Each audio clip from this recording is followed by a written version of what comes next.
Okay, the name of the topic is Caro 2020. So no, when I started doing this CA course, at that point of time, it was Caro 2003. What was the Caro at that point of time? 2003 के बाद 2015 में change हुआ, 2015 के बाद when it changed 2016 and now recently got changed what 2020. इसकी history बहुत ही अच्छी है क्योंकि it is connected with the pandemic situation. अब ये क्या हुआ, कारो का पहले तो full form try to understand. What is the full form of CARO? It is known as company audit report order. What is the full form? But this is not the audit report which we have done in 700. It is a part of that audit report. It means ये CARO को अपन क्या करते हैं, audit report के back side पे attach कर देते हैं एज एन अनेक्स्चर. तो it is not a separate audit report, it is a part of your 700 वाला ऑडिट रिपोर्ट. या the 14 elements. What are the 14 elements? Title, address. जब अपन लास्ट में साइन करते हैं ना, उसके बाद अपने annexures of the audit report start होते हैं. What does it start? Annex. उसमें one of the annexure is what? CARO. तो we staple the CARO after our actual audit report. तो most of the people will tell you that कि CARO is a separate audit report. तो answer is no. CARO is not at all a which report? Separate audit report. It is a part of your original audit report. क्योंकि अगर आप दो audit report दोगे share holder को, he will get what? Confused. तो इसलिए अपन normal audit report के पीछे इसे क्या कर देते हैं? स्टेपल कर देते हैं. तो दिस इज व्हाट कारो. फुल फॉर्म बताओ? Companies audit report order. अब इसका ओ स्टैंड्स फॉर व्हाट? इसका मतलब किसी ने तो ऑर्डर किया है. ये ऑर्डर किसने किया? ये ऑर्डर किया सेंट्रल गवर्नमेंट ने. Who ordered it? Central government बोल रही है कि रोहित तुमने एक कंपनी का स्टैट्यूटरी ऑडिट किया. मैंने कहा हाँ सर करिए. कहते sir central government is saying that कि I am giving you the order under section 143 sub section 11 कि प्लीज डू 21 एरियाज का स्पेशल ऑडिट. 21 एरियाज का which audit? It means in the CARO 2020 we are actually reporting 21 areas. How many areas? Those 21 areas where central government is forcing me to have some special focus, because these 21 areas where central government is interested to know mainly about the company. I'm not saying that ki central government is not interested in the normal audit report. They are interested in the normal audit report, but normal audit report is an overall examination of financial statement. It's a what? But its focus is now on how many areas? 21 areas. उसके लिए central government introduce this section. What is the number of the section? 143 subsection 11. And what is the name of the topic? कारो 2020. Companies audit report order. किसने order किया? Central government. It was already ordered in 2003, later on changed into 2015. फिर क्या हुआ? अब सुनना ध्यान से. अब आईसीआई का प्रॉब्लम क्या है? Whenever ICI introduces the new topic, for the first 1 or 2 attempts में ICAI starts asking the comparison between the two. मतलब ICAI will have an habit of asking you the question कि भैया 2016 और 2020 में difference क्या है? Are you getting the point? What are the changes ICAI has brought? What are the changes government has brought under section 143 subsection 11 कि कारो 2016 and कारो 2020 में what is the difference? Did you get the point? तो ICAI has a habit of asking you this question in the examination. So it means I am going to tell you both Caro 2016 also and Caro 2020. Obviously 16 will not go into detail. I will just give you the overview. But now you have to all concentrate on Caro 2020. सुनो क्या हुआ? पहले 2020 का पूरा अपन वो पढ़ेंगे कि what is the major differences between 2020 and 16. When it comes to the applicability, means on which companies Caro 16 was applicable and on which companies Caro 2020 is applicable. What is the answer? Same. Applicability में कोई change नहीं है. जिनको 16 applicable था उन्हीं को ही 2020 is applicable. So there is no change when it comes to what? Applicability. But the difference is Caro 2016 में how many clauses were there? But that were increased in Caro 2020 to how many clauses? 21. So there is a difference of how many clauses? Actually 7. और rather I will say 11. मैं तुम्हें बताता हूं क्या हुआ. 5 clauses तो add हुए. 5 clauses got added, 2 got removed. 2 got what? Removed. In the place of those 2 removed, 2 more added. It means added total how many? 7. समझ में आ रहा है? तो out of 16, 2 were removed and 16 minus 2, 14. 7 added, total 21. You have to remember like this. Are you getting a plus? In the existing 7 clauses, they have made some changes. Some extra additional information central government wants, so they have made some changes. और कारो के ऊपर तुम्हारे को 4 mark का question directly आया मई 2020 में, ठीक है ना? तो एक्सपेक्ट 1 क्वेश्चन फ्रॉम कारो for the next 3 attempts for sure. क्यों? क्योंकि it is a recently amended item. तो ICAI will definitely would like to, and these 21 areas are little bit more, very much what do you say, explainable, complex नहीं है. They are something which are requiring a lot of dedication in understanding the 21 area. Or once we will do the 21 areas, you all will come to know that कि why this topic is very important. Why Caro 2020 is being focused by whom? Central government. तो पहला difference क्या पता चला? How many clauses are there? Were there 60 and total now? ये different है. अब सुनना ध्यान से. कारो 2016 कब आया था? It came on 29th March 2016 को. When the Caro 2016 came? 29th March 2006. तो ये डेट याद रखनी है तुम्हें. What is the date of Caro 16? 29th March 2016. Caro 2020 actually came on this date. What is the date? 25th February 2020. अब इसकी story सुनो, क्या हुआ? 25th February 2020 को ministry of corporate affairs have introduced new CARO 2020 instead of word CARO 2016. तो they substituted 20 with the word 16. What is the date? Exactly can I say that after 1 month pandemic situation happened? तो 23rd March 2020 को पहला lockdown हुआ था India में. इसलिए 25th March 2020 को MCA again gave the clarification कि we are deferring the Caro 2020 by 1 year. Which year? It means actually Caro 2020 was made applicable from the 1920 financial year. What was the original idea? कि 1920 financial statements का जब audit होगा तो उसके ऊपर 16 applicable नहीं होगा, उसके ऊपर कौन सा एप्लीकेबल होगा? Who brought this notification? MCA, Ministry of. On which date? 25th February 2020. But immediately after 1 month क्या हो गया? पैंडेमिक, लॉकडाउन हो गया. अब तुम मुझे बताओ, chartered accountants were allowed to go out? Were we doing the audit at that point of time, or we were locked inside the house? So 31st March के बाद ऑडिट शुरू होता है. तो like you all, we were also at our place only. तो it means chartered accountants raised the request to the MCA. Sorry, this year तो not possible क्योंकि lockdown हो गया. तो MCA gave the clarification. किस डेट को MCA ने clarification दिया? 23rd March को अपना लॉकडाउन हो गया था और 25th March को MCA ने नोटिफिकेशन दिया कि it is deferred by what? 1 financial year. It means originally it was supposed to be entered on. It means हम लोग इसे कब अप्लाई करेंगे? 2021 में. फिर अनफॉर्चुनेटली क्या हुआ?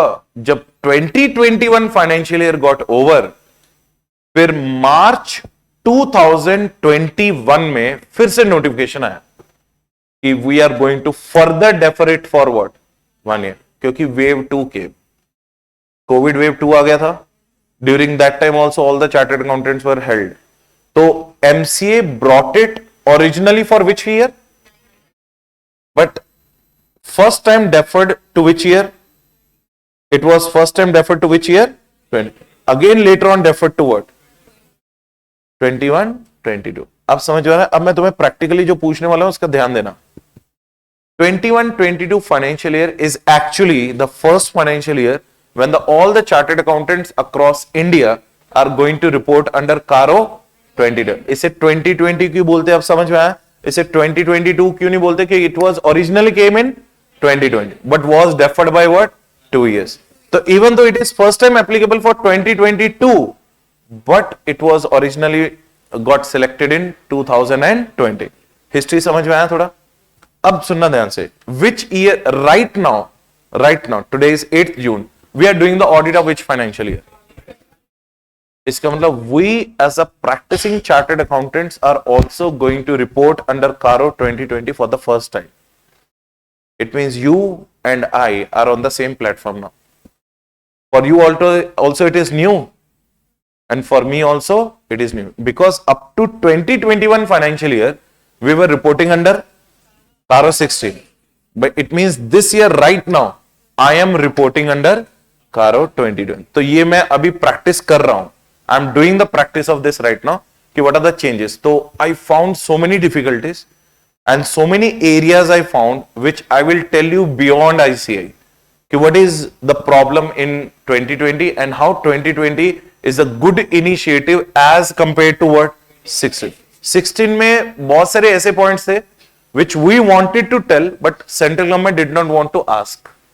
But 2020 में central government made those improvements and now instead of 16 areas they introduced what 21. So did you understand what I'm saying? तो you and I are going to do it for the first time. तो introduction समझ में आया थोड़ा कारो का? तो what was the first financial year when it was supposed to be applicable? Deferred to and later on deferred to. तो अभी recently हम लोग कौन से year को audit कर रहे हैं? 21. So it means for you and I, Caro will remain same, but you have to make sure that this date should be inside you. What is the date?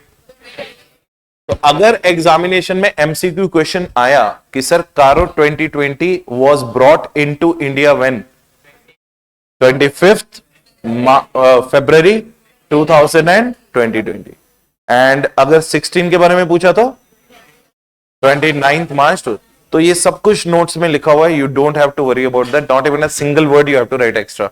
Everything I did it on my own. ठीक है, सब कुछ मैंने लिख दिया था. ठीक है, तो the first financial year now for which the Caro 2020 is applicable is 21.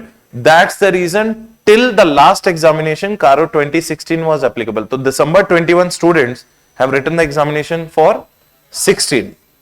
Are you getting the point? May 2022 students have written the examination under Caro 2020 and same is the case with you. And after doing this, I will take you to the May 2020 का examination paper and there you will be able to crack that particular question within 2 seconds. तुम्हें question पढ़ते समझ में आ जाएगा कि ये question belongs to क्या है. अब इसमें रिक्वायरमेंट क्या है? Total how many clauses I told you just now? ये अपने को सीक्वेंस में याद करने. कैसे याद करने? मतलब 1 कौन सा है, 2 कौन सा है, 3 कौन सा है, like that you have to understand that in what sequence. But when Rohit sir is here, any fear or no fear? तो मैं तुम्हें ऐसा रेडी करूंगा ना कि 1 to 21 and 21 to 1 ऐसा और reverse you will be telling me like, और jumbled way में भी I will ask you, pick you up and I will ask you, you will be able to. वो मेरी responsibility. ठीक है, you just have to lend me your patient ears for the next 2.5 hours. उसमें से 20 minutes चले गए. ठीक है ना? But introduction समझ में आया थोड़ा? अब सुनो. First of all, tell me the section number. 140. It is ordered by whom? When? 25th February 2020. Was originally made applicable from? Got deferred by? Now it is actually applicable from? For the first time? How many clauses? इसका full form? कोई problem in understanding? Not yet. अब सुनना ध्यान से. अभी अपन कारो को क्या करेंगे सर? कारो 2020 को अपन 4 पैरास में डिवाइड करेंगे. We are going to divide it into. In the para number 1 we'll understand these 2 things. What are these 2 things that you already know? What is the point number 1? Date of notification क्या है? 25th February 2020. And what is the first financial year when it will be made applicable? ये याद रहेगा. ठीक है, तो अपना part number 1 is over. Part number 2 talks about what? Applicability. And I already told you 16 और 20 में there is no difference when it comes to what? Applicability. But इसमें थोड़ा सा कॉम्प्लेक्स सिचुएशंस विल कम. अब सुनो, ये क्या लिखा हुआ है? Read this point.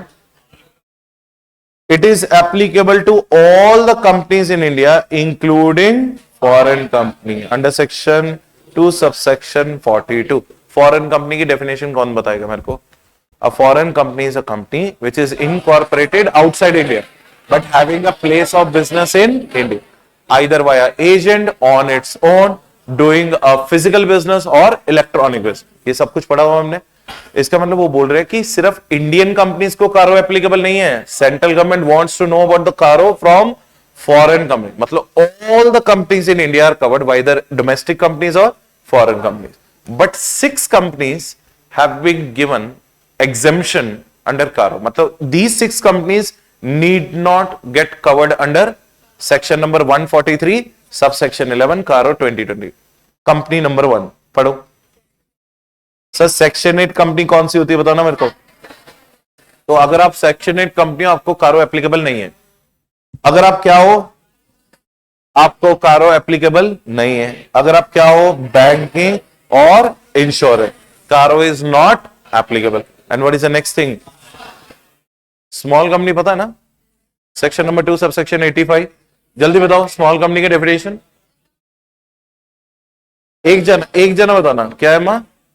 Turnover. You tell me turnover. Anybody. Small company is a company. क्यों बोलते हैं स्मॉल? अभी तो इतना वो टर्नओवर बोला था, सिंगल हैंड पूछे तो. You know what makes a company a small company which is small in size? There is one condition relating to paid up share capital and there is one condition relating to turnover. They both should be less than what? 2 crores in case of paid up share capital and 20 crores in case of turnover. जब तक आपका turnover 20 crore से ऊपर नहीं हो जाता और paid up share capital 2 crore से ऊपर, you will maintain the status of being a which company? Small company. The moment you will violate this 2 crores and 20 crores on both the sides, you will become what? No, you will no longer be a small company. Your status will be taken. But that we have done that in company law. तो हम लोग वहां पे discuss नहीं करेंगे. Out of 6 companies, 5 companies I already told you. What are the 5? Section 8 company, OPC, banking, insurance. What? मतलब if the direct question will come to you कि if you will see these companies in the question and they are asking you is Caro applicable? What is your answer? Applicable or not applicable? लेकिन सबसे ज्यादा complexity आती है 4th वाली में. ये क्या है? Caro is also not applicable to private. Is Caro applicable to private limited company? Is Caro applicable to private unlimited company? ना हाँ के ना. Did I say that कि Caro is not applicable to private unlimited company? What is the word written? अगर आप private unlimited company हो तो CARO is automatically applicable. But if you are a private limited company then the CARO is not applicable. अब तुमने कभी सुना ही नहीं होगा प्राइवेट अनलिमिटेड कंपनी, लेकिन अनलिमिटेड कंपनी तो सुना है ना. What do you mean by the unlimited company? A company in which members liability is what? Limited और unlimited, but limited throughout the life but becomes unlimited at the time of liquidation when the assets of the company are lower than liability. तो company में ask you to pay some extra contribution. That company का if you are a member that is called limited or unlimited? Unlimited. तो मेरे को 6 companies के नाम बताओ on whom Caro is not applicable.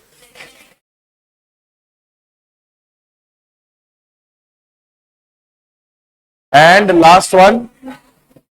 अब मैं तुम्हें बताता हूं where you will slip in the examination. Exam में प्रॉब्लम कम. एक तो मैंने प्राइवेट का क्वेश्चन बता दिया. अगर प्राइवेट अनलिमिटेड कंपनी लिख के आया तो कारो इज एप्लीकेबल. अगर प्राइवेट लिमिटेड कंपनी आया तो CARO is not applicable. That is a 1 point. Second slipping point is हम लोग पता क्या होते हैं, we are in so much of panic situation during the examination. हम लोग क्या करते हैं, इंश्योरेंस, बैंकिंग, इलेक्ट्रिसिटी, ये 3 वर्ड एक साथ आते हैं हमेशा अपने दिमाग में. कौन से? करेक्ट बोल रहा हूं कि नहीं? Insurance, banking, electricity. बट कहीं पे इलेक्ट्रिसिटी लिखा है. इसका मतलब अगर आप इलेक्ट्रिसिटी कंपनी हो तो कारो इज एप्लीकेबल. समझ में आ रहा है? That is a problem. Slipping area number 2. Slipping area number 2 जब अपन ओपीसी की बात है, ओपीसी स्मॉल डोरमेंट, ये भी 3 वर्ड एक साथ आते हैं. ओपीसी स्मॉल डोरमेंट, तो यहां पे डोरमेंट लिखा है. CARO is also applicable to dormant. तो तुम्हें ये 6 कंपनीज को परफेक्टली याद करना है. व्हाट आर द, क्योंकि देखो there is nothing on the left side. वहां पे तो सिंपल उन्होंने क्या लिखा, all companies including Actually, the more things are on what? Right side. What are the 6 companies? Section 8, small, OPC, banking, insurance, private, limited company. No electricity, no dormant. On them, Caro is what? अच्छा यहां पे क्या लिखा हुआ है? Banking company के ऊपर कारो एप्लीकेबल है, नहीं एप्लीकेबल है? लेकिन अगर आप एनबीएफसी हो तो एप्लीकेबल है, क्योंकि यहां पे वर्ड क्या लिखा है? बैंक। एनबीएफसी का फुल फॉर्म नॉन, तो CARO is applicable. If you were an NBFC, later on got converted into bank, it was applicable, but later on you will be exempted, क्योंकि now you are no longer NBFC, you got converted into, अगर मैं vice versa कर दूं तो you were a bank, later on RBI converted you into what? अब बताओ, अब from non applicability it turned into what? Applicable. तो ऐसे ऐसे ट्रिकी क्वेश्चंस आएंगे एग्जाम में इसके ऊपर. That's why I'm spending a lot of time on applicability also. अब मैं तुम्हें बताता हूं, they will never ask you the question on these 5 areas. They will try to ask you the question on what? क्योंकि I didn't show you this part. What is this part? Read now. Applicable to which part? लेकिन यहां पे star से लगे हुए ना, तो इसमें कुछ तो यहां पे आरओसी क्या बोलता है और एमसीए क्या बोलता है? It is not applicable to which company? If the 4 conditions are satisfied, then it is not applicable to private company. It means indirectly इसका नेगेटिव इंपैक्ट बताओ. Even if the 1 condition gets what? Dissatisfied, CARO will become applicable on the which company? Private limited company. So private limited company will get the exemption from the Caro only when it satisfies for condition number 1 पढ़ो जल्दी. That private limited company is neither a what? Subsidiary nor a holding of. Suppose I am a private limited company. I should not be the holding or I should not be the subsidiary of a which company? अगर आपका public company के साथ holding और subsidiary relationship है तो you are automatically getting covered under what? CARO. लेकिन you are neither a holding of a public company nor you are a subsidiary of the public company, you may get exemption from what? CARO. Condition number 1 satisfied. Condition number 2, total paid up share capital plus free reserves of that private limited company should not be exceeding 1 crore. तुम्हारा अगर total paid up share capital plus free reserve exceeds what? 1 crore. Caro is applicable. But if it does not exceed 1 crore, Caro is not. So tell me the 2 conditions. Neither a holding nor a subsidiary of a public company. Caro is not applicable. Second point, your total paid up share capital plus free reserves is not exceeding 1 crore. Caro is not applicable. Third point क्या है? Outstanding borrowings shall not exceed 1 crore. Caro is not applicable. Your turnover shall not exceed 10 crores. Caro is not applicable and you have to satisfy all the 4 conditions. मतलब मेरा total paid up share capital plus free reserve 1 crore से कम होना चाहिए या maximum 1 crore. मेरा borings भी 1 करोड़ से कम होना चाहिए और इक्वल्स टू 1 करोड़. मेरा टर्नओवर 10 करोड़ से कम होना चाहिए और equals to 10 crore. And I should neither be a holding or a subsidiary of a public company. If I satisfy all these 4 conditions as a private limited company, Caro is, the moment my turnover is less than 10 crores, borrowings are less than 1 crores, the paid up share capital is less than 1 crore. But unfortunately, I became the subsidiary of public company. I was neither a subsidiary nor a holding of a public company, but my paid up share capital became 2 crore. Caro is applicable. My paid up share capital was less than that, neither a subsidiary nor a holding, but मेरा loan 1.1 crore हो गया, applicable. और turnover breach हो गया 10 करोड़ तो applicable. It means to not apply all the 4 conditions to be satisfied. The moment one will be dissatisfied, you will automatically get covered under Caro. तो तुम्हारे ऊपर 21 clauses applicable हो जाएंगे and auditor's responsibility will increase. यहां तक समझ में आया? So this is what I wanted you to know before leaving you for your lunch. समझ में आया? तो हमने क्या समझा? Definition of Caro, date of Caro, first financial year of Caro when it was supposed to be made applicable was but actually it is made applicable because of the 2 years deferment done by whom? Central government. अब तुम मुझे बताओ इसका date क्या है?